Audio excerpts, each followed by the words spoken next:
कक्षा 7 की गणित की क्लास में आपका स्वागत है। कक्षा 7 में हमने कल शुरू की थी प्रश्नावली 11.4, जिसका हमने पहला सवाल किया था। आज हम कर रहे हैं इसका प्रश्न नंबर 2। देखिए सवाल है, पढ़िए और इसे समझिए।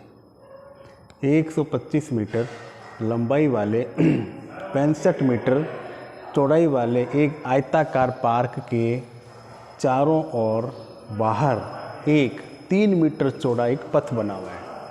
तो पथ का क्षेत्रफल ज्ञात कीजिए। इस समझने के लिए देखिए हम एक चित्र बनाते हैं।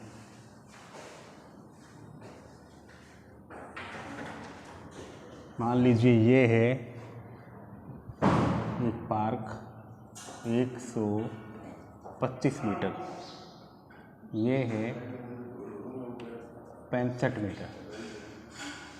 अब ये कह रहा है कि इस पार्क के बाहर 3 मीटर चौड़ा एक पथ बना हुआ है, यानी चारों ओर जो रास्ता है इसकी कितनी है चौड़ाई? 3 मीटर। तो आपको इस पथ का क्षेत्रफल ज्ञात करना है। क्या ज्ञात करना है? क्षेत्रफल। तो ये अंदर वाले को मान लीजिए हमने नाम दे दिया A, B, C, D। ये हो गया P, Q, R, S। तो हम करेंगे हल। तो देखिए हमने लिखा माना A, B, C, D एक आयताकार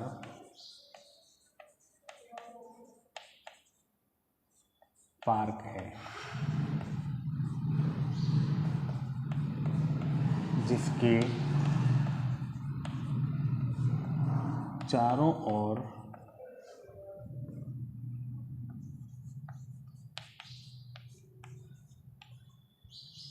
तीन मीटर चौड़ा पथ है। अब हमें क्या करना है? ये तो खाली जगह दिख रही है आपको, इसके चारों ओर का जो रास्ता है इसका क्षेत्रफल ज्ञात करके बताना है। तो देखिए इसमें 2 आयत बन रहे हैं, एक अंदर ABCD और एक PQRS। तो PQRS के अंदर ये जो पथ दे रखा है ये शामिल हो जाएगा। क्या हो जाएगा? शामिल हो जाएगा, इसको हम जोड़ देंगे। और अंदर का जो है वो पथ के बिना हुआ है, व्यक्त के बिना रास्ता है। तो हम इस सवाल को करेंगे। देखिए पथ सहित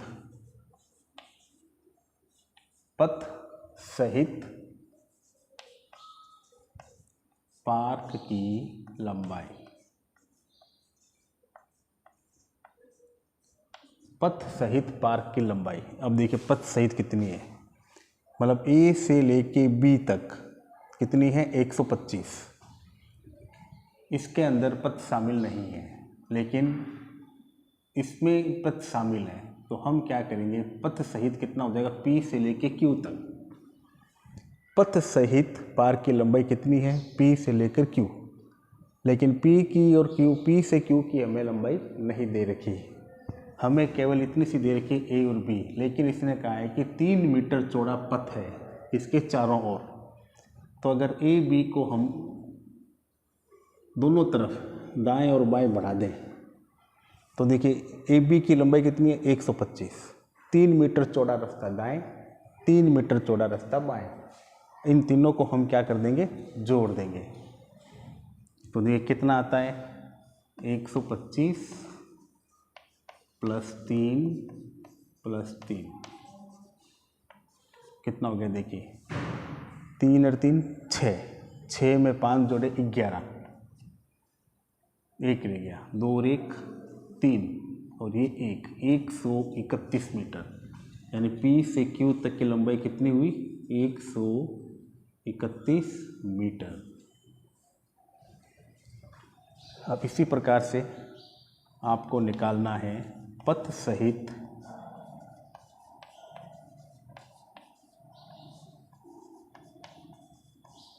पार्क की चौड़ाई, पथ सहित पार्क की चौड़ाई। अब वही बात आ गई वापस, देखिए P से लेकर S तक की दूरी नहीं दे रखी, तो हम क्या करेंगे, ये देखिए A और B हमें दे रखा है 65 मीटर। कितना दे रखा है? 65 मीटर। 3 मीटर चौड़ा रास्ता ऊपर, 3 मीटर चौड़ा रास्ता नीचे। तो 65 में हम 3 ऊपर का जोड़ेंगे और 3 नीचे का। तो 65 प्लस 3 प्लस 3 जोड़िए, 3 और 3 6, 6 5 11, 1 रह गया, 6 और 1 7। तो ये PS की जो दूरी है ये निकली 71 मीटर। अब हमें क्या निकालना है? इसका क्षेत्रफल, यानी पथ सहित पार्क का क्षेत्रफल। सूत्र लंबाई इंटू चौड़ाई। तो उनकी लंबाई कितनी है? 131। इसको हम गुणा करेंगे 71 से। 131 को 71 से गुणा करेंगे, 1 से गुणा करेंगे तो वापस वही अंक आएगा, 1 3 1 इंटू 7 को 1 से किया 7, 7 को 3 से किया 7 या 21, 2 बच गए, 7 एकम 7, 7 2 9, एक जोड़ा 1, 7 3 10, 1 कर 1 2 1 3, 9 का 9, कितना आया? 9301 मीटर स्क्वायर। क्या निकला ये? पथ सहित पार्क का क्षेत्रफल, यानी PQRS का क्षेत्रफल। अब हमें निकालना है अंदर का जो पार्क है उसका।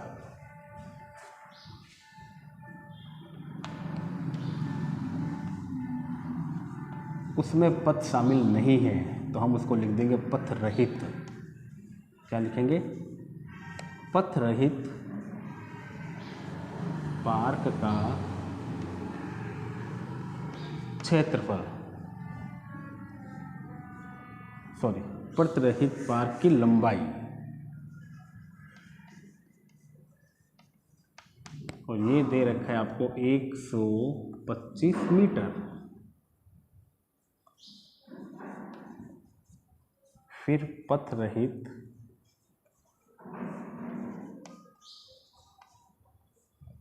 पार्क की चौड़ाई 65 मीटर। फिर पथ रहित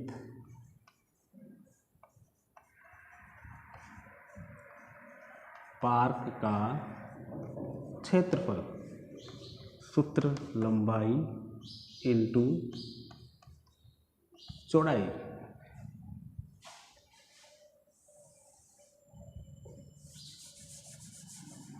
तो हम क्या करेंगे, 125 को 65 से गुणा कर देंगे।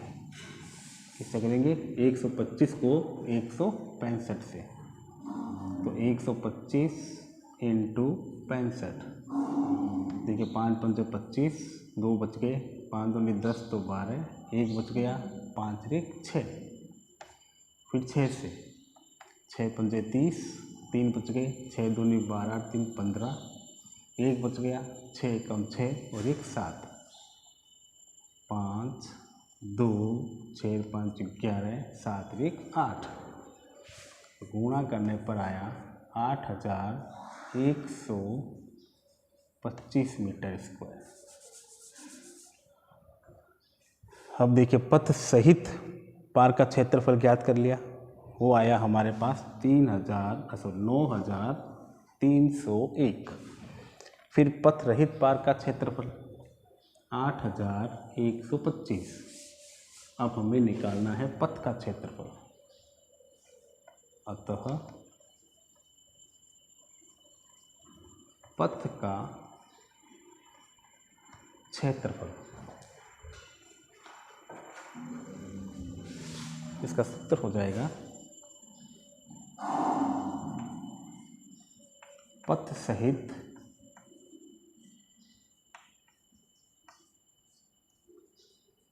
पार्क का क्षेत्रफल माइनस पथ रहित